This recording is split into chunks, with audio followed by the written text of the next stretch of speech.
오늘 하나님의 말씀은 시편 44편 9절로 26절까지의 말씀입니다. 다 같이 교독할 때 살아계신 하나님의 음성을 모두 듣기를 소원합니다. 그러나 이제는 주께서 우리를 버려 욕을 당하게 하시고 우리 군대와 함께 나아가지 아니하시나이다.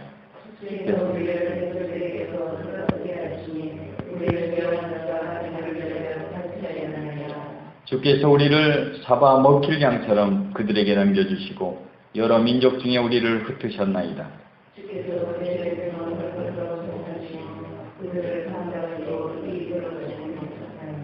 주께서 우리로 하여금 이웃에게 욕을 당하게 하시니 그들이 우리를 둘러싸고 조소하고 조롱하나이다.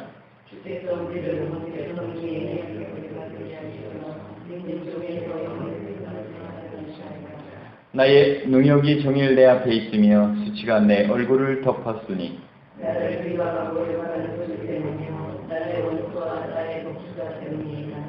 이 모든 일이 우리에게 임하였으나 우리가 주를 잊지 아니하며 주의 언약을 어기지 아니하였나이다.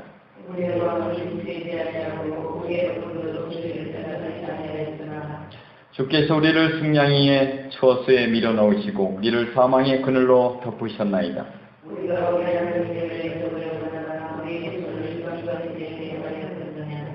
하나님이 이를 알아내지 아니하셨으리이까 무릇 주는 마음의 비밀을 아시나이다.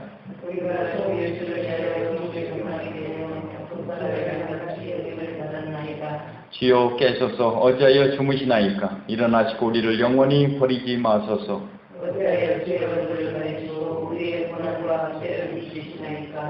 우리 영혼은 진토 속에 파묻히고 우리 몸은 땅에 붙었나이다.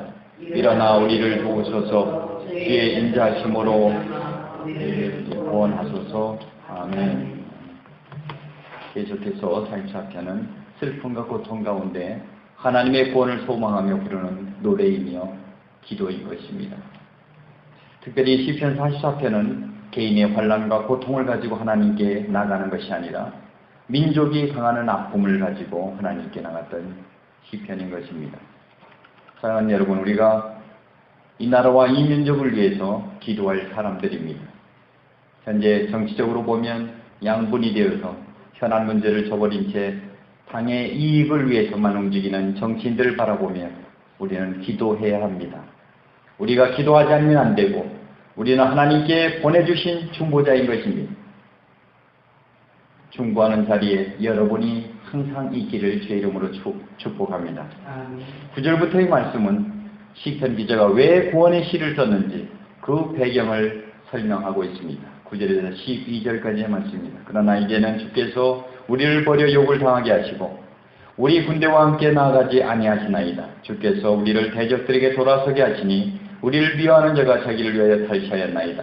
주께서 우리를 잡아먹힐 양처럼 그들에게 넘겨주시고 여러 민족 중에 우리를 흩으셨나이다. 주께서 주의 백성을 헐값으로 파시며 그들을 판값으로 이익을 얻지 못하였나이다. 시편 기자는 적들의 침입으로 무너진 나라의 그 상황을 하나님께 고하고 있습니다. 탈취되고 포로로 끌려가고 아무런 가치 없이 흩어져 버린 그 사람들을 보면서 애통하는 마음으로 눈물로 하나님께 호소하고 있습니다. 우리는 이 땅 가운데 항상 왜 이기지 못할까요? 하나님께서 우리를 기뻐하심에도 불구하고 왜 우리는 고통을 당할까요? 9절에서 그 이유가 주께서 우리를 버리신 때문이라고 말하고 있습니다. 왜 하나님께서 우리를 버리십니까? 기억해야 할 것은 그 버리심이 최종적인 버리심이 아니라는 것입니다. 하나님께서는 우리를 버리지는 않지만 우리가 이 땅에서 기쁨을 누리지 못하고 승리의 삶을 살지 못한다면 그 이유는 하나님께서 또 다른 계획이 있다는 것을 기억하시기 바랍니다. 하나님은 여러분을 사랑하십니다.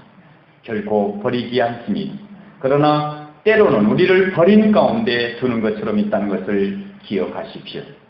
하나님의 선하신 뜻을 확신하고 매일매일 삶을 힘차게 걸어가시기를 축복합니다. 이어지는 13절의 말씀은 우리가 이 땅 가운데 당하는 수치와 모욕들에 대해서 하나님께 구하는 모습입니다. 13절에서 16절까지의 모습입니다. 주께서 우리로 하여금 이웃에게 욕을 당하게 하시니 그들이 우리를 둘러싸고 조소하고 조롱하나이다. 주께서 우리를 묵백성 중에 이야기거리가 되게 하시며 민족 중에 머리 흔들림을 당하게 하셨나이다. 나의 능력이 종일 내 앞에 있으며 수치가 내 얼굴을 덮었으니 나를 비방하고 욕하는 소리 때문이요 나의 원수와 나의 복수자 때문이다. 이 땅 가운데 우리를 늘 승리할 수 없고 세상 사람에게 손가락질과 조롱을 당하고 수치를 당하는 경우가 있습니다. 혹시 여러분의 인생 가운데 이런 순간이 있으십니까? 현재 어려움을 경험하고 계시진 않습니까? 아무리 생각해도 억울한 일을 당하고 계십니까? 이때 여러분의 반응은 어떻습니까? 이어지는 17절은 이런 상황 가운데서도 하나님께 믿음을 고백했던 모습을 표현하고 있습니다. 17절입니다. 이 모든 일이 우리에게 임하였으나 우리가 주를 잊지 아니하며 주의 언약을 어기지 아니하였나이다. 아무리 생각하고 억울하게 당하고 있는데도 불구하고 시편 기자는 하나님께서는 선하십니다. 내가 믿는 이 믿음을 버리지 않겠습니다라고 다짐하고 있습니다. 여러분, 이해할 수 없는 인생의 일들, 도무지 이해할 수 없는 억울한 일들 가운데 여러분의 믿음의 길을 갈 수 있기를 축복합니다. 혹시 하나님께 여러분의 그 고백을 받기를 원하실지도 모릅니다. C.S. 자기 아내를 잃어버린 후에 이런 고백을 했습니다. C.S. 늦음하게 결혼한 분입니다.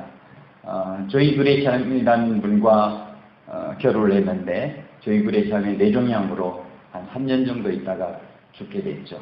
그때 C.S. 이렇게 고백합니다. 내가 이 일을 통해서 하나님을 부인할 것 같지만 그러나 내가 알게 된 것은 이것이 진정 하나님이라는 것입니다.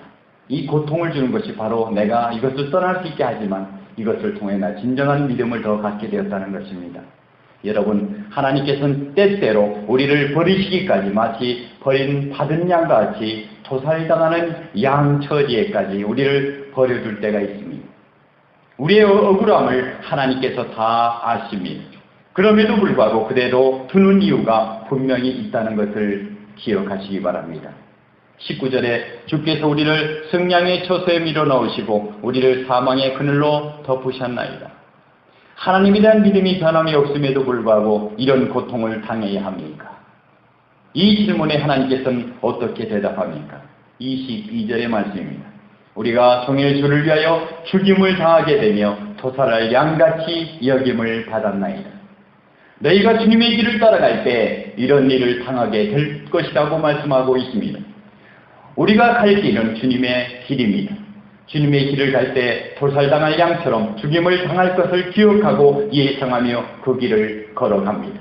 우리는 이 세상에서 편한 길로 가는 것이 아니라 주님의 십자가의 길을 가도록 부르심을 받은 사람들입니다. 주를 위한 이 일은 죽임을 당할 수도 있는 일이라고 말씀하십니다. 여러분, 하나님에 대한 구원을 확신하시고 바라며 기도하십시오. 25절과 26절 말씀입니다. 우리의 영혼은 진토 속에 파묻히고 우리 몸은 땅에 붙었나이다. 일어나 우리를 도우소서. 주의 인자하심으로 말미암아 우리를 구원하소서. 여러분, 어려운 가운데 포기하지 않기를 축복합니다. 엎드려 기도하십시오. 여러분의 억울함을 하나님께서는 다 아십니다. 그분은 능력이 있으신 분입니다. 여러분을 그 구덩이에서 끌어내실 그 하나님을 기대하며 승리하는 하루가 되시기를 주님의 이름으로 축원합니다. 기도하겠습니다. 아버지 하나님, 우리는 예측치 못하는 인생길을 걸어갑니다. 억울함을 경험할 때도 있습니다.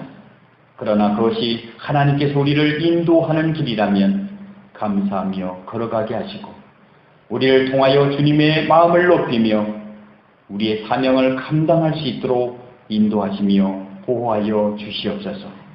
감사하며 예수 그리스도의 이름으로 기도드립니다. 아멘.